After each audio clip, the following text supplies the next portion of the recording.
Buenas tardes, mi nombre es Joana Elvira Ortiz y en esta oportunidad les voy a hablar de los medicamentos biotecnológicos. Para poder hablar de ellos y poder dar un concepto más amplio, primero debemos conocer qué son las enfermedades catastróficas. Las enfermedades catastróficas desde el punto de vista clínico es cuando una patología tiene una dificultad técnica para resolución e implica alto riesgo para su recuperación e incluso alguna probabilidad de muerte. Ejemplos de enfermedades catastróficas: el cáncer, enfermedad por VIH, insuficiencia renal crónica. Recordemos que la insuficiencia renal es cuando el paciente, el riñón, ya no cumple a cabalidad con sus funciones. En algunos casos es de manera parcial, es decir, el riñón funciona más o menos, y en otras ocasiones es que el riñón definitivamente no cumple su función. Recuerden que su función es de filtrado. Si los llevamos a un ejemplo, es como el colador cuando usted hace un jugo, ¿cierto? Que el colador separa, digamos, lo que no queremos consumir. Lo mismo pasa con el riñón. En este caso el riñón, digamos que se llena de huequitos, ese colador no filtra lo que necesita, entonces se pierden nutrientes, no se sabe diferenciar lo bueno y lo malo. Entonces, en estos casos, si el paciente tiene una insuficiencia renal crónica, debe acudir a realizarse una diálisis peritoneal o hemodiálisis. La hemodiálisis es cuando el paciente debe ir directamente al hospital. Normalmente es 3 veces por semana, y lo que se hacen en estas unidades renales es sacar toda la sangre, digamos, purificarla y volverla a meter al cuerpo. ¿Para qué? Porque, como les decía, no hay manera de diferenciar lo bueno sin lo malo, sino que sale todo. Entonces, para que la sangre no se llene de cosas tóxicas. Luego de que hay muchos pacientes que luego de que han ido mucho tiempo a hemodiálisis, ven que son responsables, digamos que ya tienen, se han adaptado, entonces toman la decisión de hacerle una diálisis peritoneal, y esta se puede hacer en la casa. Los entrenan, los capacitan, adecuan un espacio en su casa, que tengan una habitación, y ahí la persona le enseñan para que ella misma se haga la diálisis. Diabetes, otra enfermedad catastrófica, aunque muchos dirán, pero ¿por qué? Si la diabetes no, pues es muy común. Sí, pero muchas personas, si no se cuidan, pueden morir de diabetes, entonces es considerada catastrófica. Enfermedades congénitas o genéticas, patologías del sistema nervioso central, como ansiedad, insomnio, cefalea, epilepsia, Parkinson, esclerosis múltiple, fibrosis quística, artritis, entre otros. La fibrosis quística es una enfermedad que es a nivel pulmonar, se da por la deficiencia de una enzima. Esta enzima lo que hace es ayudar a, digamos, a que el moco no se acumule. Entonces, en estos pacientes el moco se acumula y sufren mucho de neumonía, de asma. Muy bien. Desde el punto de vista económico, entonces, aquí habla de varias cifras que, digamos que tienen que ver con las enfermedades catastróficas. Entonces, el gasto es muy significativo, excede lo normal. Esto genera obviamente impacto en el sistema de salud. Como un ejemplo, tenemos que la hemofilia le cuesta a una EPS 70 millones al año. Solo 2.200 personas la padecen y su atención vale más de 400 millones de pesos al año. Recordemos que la hemofilia es una enfermedad de la sangre. La persona no tiene el factor 8, que es asociado a la coagulación. Por ende, si se aporrea o si algo sucede,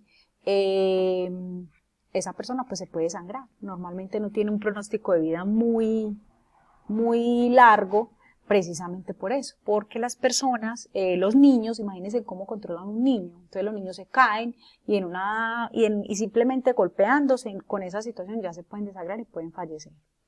El 1% de la población tiene alguna enfermedad de alto costo y demanda más del 40% de los recursos del sistema. En el país existen 3 millones de hipertensos y de diabéticos, de los cuales casi 1 millón tienen enfermedad renal crónica. Más de 25.000 requieren diálisis, lo que exige erogaciones al sistema de 2.400.000 al mes. El VIH, hay muchas personas diagnosticadas y más o menos un paciente vale 800.000 al mes. Otra problemática es que en Colombia los precios son muy altos, aunque digamos que esta información se sacó del 2013, ya en este momento hay una regulación de precios por parte del Ministerio de Salud. Entonces digamos que Colombia ha mejorado su situación en cuanto al tema económico. La normatividad de los medicamentos biotecnológicos la podemos ver en el decreto 1782 de 2014. Este decreto nos habla entonces de las evaluaciones farmacológicas y farmacéuticas de los medicamentos biológicos en el trámite sanitario. Acá tenemos que hablar de un paralelo de biotecnológicos y de biosimilares. Recordemos que los biotecnológicos son medicamentos que se les ha hecho investigación y que han, digamos, patentado su marca los laboratorios farmacéuticos para tener un registro durante 20 años de exclusividad de su producto. ¿Por qué? Porque ellos investigaron, tuvieron una inversión muy alta en ciencia y en economía, entonces ellos pueden asignarle a su producto el precio que quieran. Esto de cierta manera afectaba muchísimo a la población, digamos, enferma que necesitaba estos productos. Entonces aparecen los biosimilares, algo así como los genéricos. Sin embargo, con los biosimilares hay un problema y es que recuerden que los biotecnológicos se derivan de seres vivos, lo cual puede cambiar. Entonces, en un paciente que recibía un biotecnológico, al pasarlo a un biosimilar, tenía problemas porque no iba a tener el mismo efecto terapéutico, ya que su cuerpo se había acostumbrado al biotecnológico por ser un ser vivo. No es lo mismo que con los medicamentos, que son sustancias químicas. Entonces, ¿qué hizo el Estado en el 2014? Para poder ingresar al país biosimilares, ¿cierto? ¿Qué hizo? Entonces dijo, bueno, para la obtención del registro sanitario de esos medicamentos, para poder distribuirlos en Colombia, entonces primero que tiene que haber una sala especializada que estará en el INVIMA, que va a evaluar la eficacia, la seguridad y la calidad de estos medicamentos para ver que realmente pues sí se puedan usar en Colombia. El INVIMA valora la información farmacéutica y legal allegada por el solicitante. Entonces ya revisa toda la información que le da el laboratorio para poder mirar si sí o no le da el registro. Para ese registro él tiene 3 meses contados a partir de la aprobación de la evaluación farmacológica. Es decir, el producto si es bueno, si lo podemos distribuir, entonces listo, deme los papeles. Y ya con los papeles el INVIMA tiene 3 meses para dar el registro. En el caso de que haya algún documento que falte, el laboratorio tiene 60 días para poderlo hacer llegar al INVIMA. Básicamente, esto se hizo con el ánimo de ¿qué? De verificar que los productos sí se puedan tener INVIMA acá, no que lleguen directamente de otro país y que se comercialicen sin ningún problema, ¿no? Entonces el INVIMA debe verificar primero. Dice que con la regulación de precios, o sea, la idea del Estado colombiano en este decreto, en el 2014, era regular los precios. ¿Por qué? Porque precisamente los productos estaban llegando muy costosos, entonces Colombia pues no tiene la capacidad. Entonces, ¿qué hizo?